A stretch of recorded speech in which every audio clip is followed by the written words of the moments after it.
صرف عشقی به وفا کردم دره بهر او جان و دل خود را فدا کردم دره عمر خود را صرف عشقی به وفا کردم دره بهر او جان و دل خود را فدا کردم دره میکند رفتار با من میکند رفتار با من جو با بگانگان آشنایی از چی با ناشنا کردم دره آشنایی از چی با ناشنا کردم دره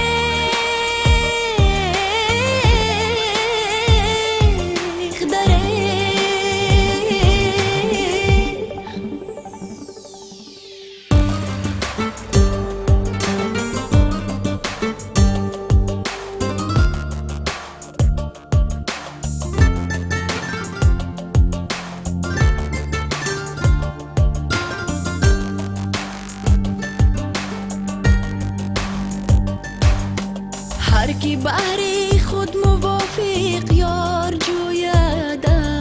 جهان لیک من در انتخاب خود خطا کردم دره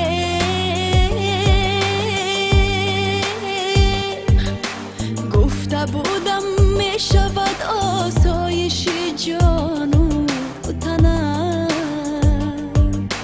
من به جسم و جان خود جبر و جفا کردم دره آن همه قول و قسم ها لاف بودم من به لاف و قولی و باور چرا کردم دره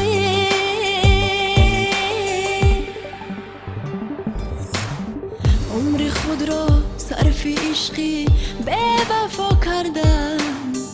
دره